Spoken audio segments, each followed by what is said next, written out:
Welcome to the deep dive.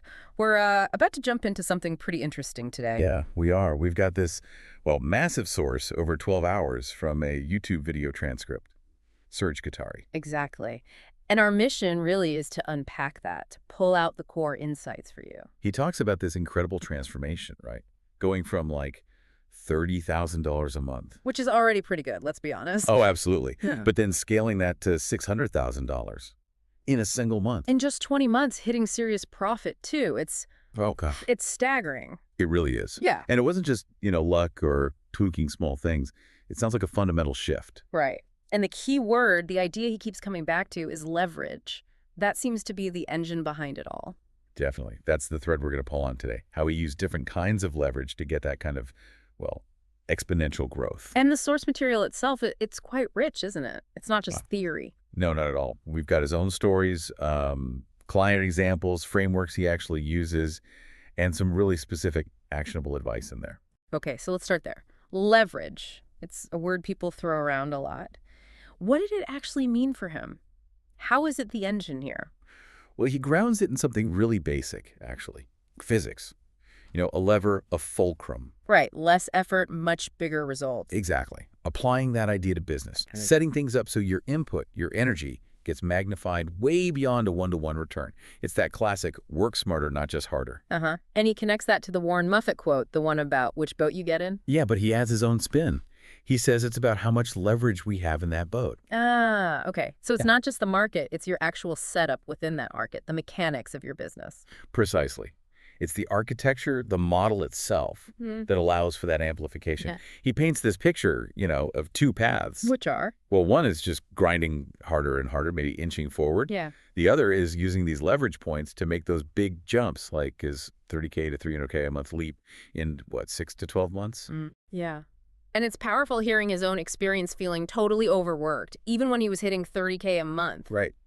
That really hits home, doesn't it? That Yeah. the income number doesn't tell the whole story. You can be making decent money and still feel trapped. Completely owned by the business. Exactly. And that feeling, that's often the trigger, isn't it? To start looking for a better way for that leverage. It's not just about more money. It's about designing a business that actually, works for you. Which brings us to his specific strategy, the levers he actually pulled. Yes. The 4 key levers he identifies for this kind of growth. Okay, let's get into them. What are they? He lays out 4.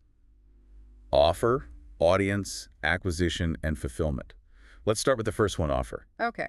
He puts a massive emphasis on something he calls the build and release model. And this is like a really key differentiator for him. Right, moving away from just selling hours, basically. Like those monthly retainers that can feel endless. Exactly. The treadmill analogy you used earlier, build and release, is about creating and delivering a whole, complete solution, something with a very clear end result for the client. A defined outcome. Yes. And because you're selling that outcome, that transformation, not just your time, you can charge significantly more. He mentions like 2 to 5 times more potentially. 2 to 5 times. That's a big jump. It is. Because the value proposition changes completely. You're not a commodity anymore, just trading time. You're delivering a specific high-value result. He was some good examples, too. Yeah, he mentioned his own shift from appointment setting to growth infrastructure, which sounds much more valuable. Definitely. And then there was Dan in the sauce space and Horway working with gyms. How did build and release work for them? Can you flesh that out a bit? Yeah, so with Dan, he was like struggling with $2K retainers. But shifting to build and release, he started closing deals for $11K, $12K upfront, sometimes with performance bonuses on top. Oh, what was the build? He packaged up a complete implementation and training system for his software. Not just ongoing tinkering, but a finished setup. For Heroy and the gyms, they built this system. Gyms could use a performance partnership, delivering this automated client acquisition machine as a product. So a finished thing they could run with. Exactly. In both cases, they stopped selling ongoing service and started selling a complete outcome-focused solution. It's a mindset shift, really, from hours to transformation. That changes how clients see the value. Okay, so solving the whole problem, delivering the result, not just a piece of it. Right. That makes the higher price make sense because the path is clear for the client. Right. He also mentioned a conditional guarantee. What's the logic there? Yeah, that's quite clever. It does 2 things. First, it lowers the risk for the client, makes that bigger investment feel safer. Okay. But crucially, it also keeps the client accountable. The guarantee usually depends on them doing their part, providing info, implementing things. So it protects the seller if the client drops the ball. Smart. Okay, that covers the offer. What's the second lever? Audience. Yes, audience. And his big point here is about actively building and, quote, owning your audience's attention. Owning it, as opposed to just, what, renting it with ads? Exactly. Instead of being totally reliant on paid ads, Mm. which can be, unpredictable, focus on building a community. People actually interested in what you do. Through content, right. YouTube, Facebook groups, email lists. Precisely. He argues that good content gives you organic reach, builds trust, positions you as the expert. And he claims it can shorten sales cycles by up to 3 times. 3 times shorter. That's significant. It really is, because the content warms people up. They already know you, trust you, understand your approach when they finally raise their hand.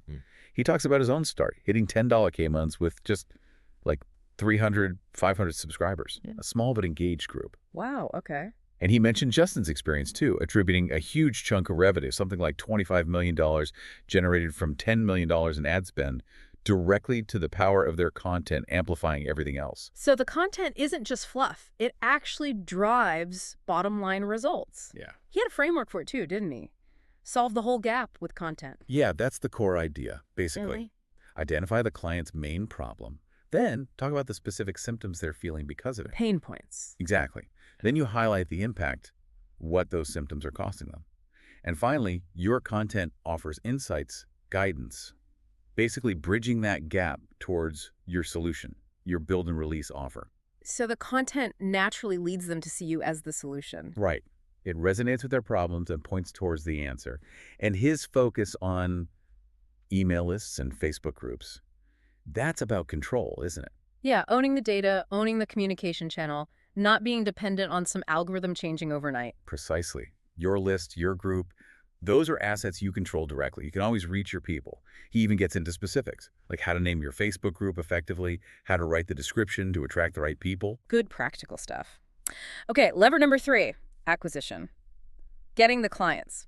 How does he approach this with leverage? Well, he contrasts it with the old school grind, like cold outreach, lots of effort, often low return. Yeah, he called that kind of effort asymmetrical, right? Where more time doesn't guarantee more results. Exactly. His leveraged approach focuses more on combining that content we just talked about with strategic paid advertising, especially feeding into that high-converting build and release offer. So paid ads are okay then? Oh yeah, definitely. But used intelligently. He shares some pretty impressive stats when it's done right, like average cost per lead around $7, reply rates hitting 30–40%, strong call booking rates. $7 a lead.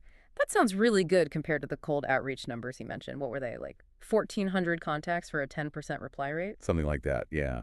Just highlights the efficiency difference when you're attracting qualified leads who are already warmed up versus interrupting strangers. But, those ad numbers depend on good targeting and a solid offer. It's not automatic. Needs work. Sure. But the potential is clear. And he had this key insight about acquisition, too. Ah, yes. That with a high-ticket build and release offer, the clients basically pay for their own acquisition. How does that work? Well, the upfront fee they pay is substantial enough to cover your ad spend and other costs to get them. It makes the whole growth engine self-funding and much more scalable. He showed an example like $500 in ads potentially leading to $10, even $30K in revenue because the offer price is high enough. Right. The unit economics just work much better. That's a powerful idea, a self-funding growth machine. Okay, last lever, fulfillment. This is where things often break when you scale, right? Being swamped delivering the service. Yeah, exactly, the bottleneck. His approach here is, again, about leverage, moving away from doing everything for the client yourself. So not pure done for you. Less of that.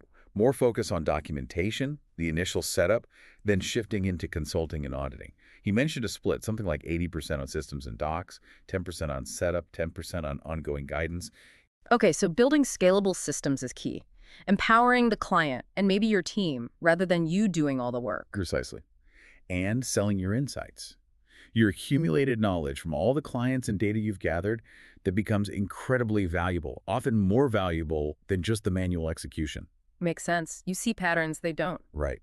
And systems are critical.